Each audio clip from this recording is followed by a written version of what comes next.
Get your copy of 5 Steps to Solo Travel at Amazon on May 8th, Mother's Day. If everyone buys it that day, the book will be at number 1.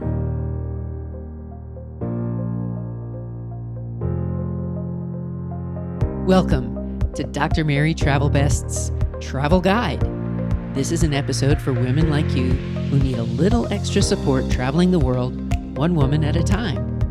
And this is a special episode describing Step 2, the next step toward your solo travel. This podcast is sponsored by Sun Marketing, doing advertising and marketing in San Diego since 1993.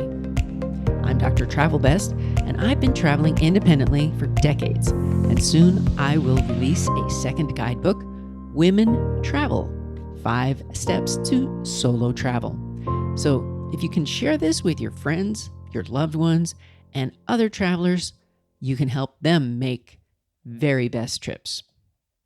What's Step 2? It's the second of 5 steps that will bring you to the level you wish to travel. Only this is by yourself, solo, or with a friend, independently, not on a guided tour. The steps in order briefly. Step 1 is your first solo trip, nearby and overnight. And we'll be talking now about Step 2. It's state-to-state travel. Step 3 is to a faraway state or a nearby country. Step 4 is to a far country. And Step 5 is to a country where you don't speak the language. So let's talk about Step 2. It's about some solo travel, some group travel by organized tour guides. That's what you've done before.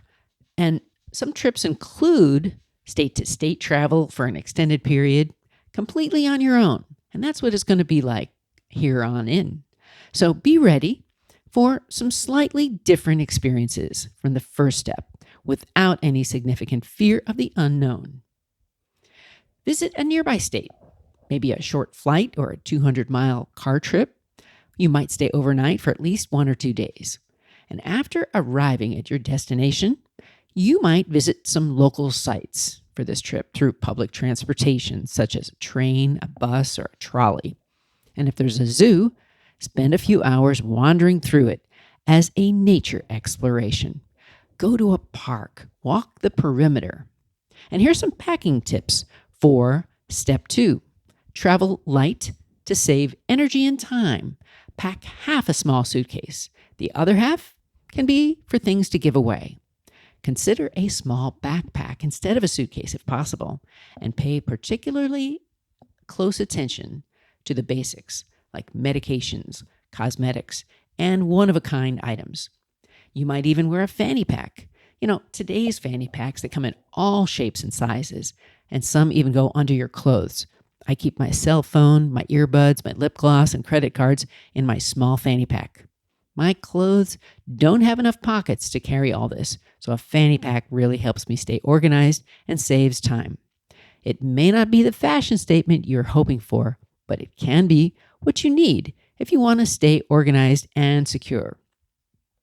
Now, the Step 2 destinations that I describe will include places that you might want to visit as a Step 2 traveler, including USA National Parks, the Midwest, some southern areas, and of course the California regions, including the Disney. You might even go to Catalina Island. That's a Step 2 destination. After this, you'll hear about Step 3 travel.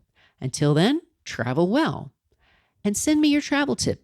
You can send it to drtravelbest@gmail.com, the Facebook page, group, or Instagram. You can also look at my Twitter, my blog, or maybe you'll find your tip in the next book.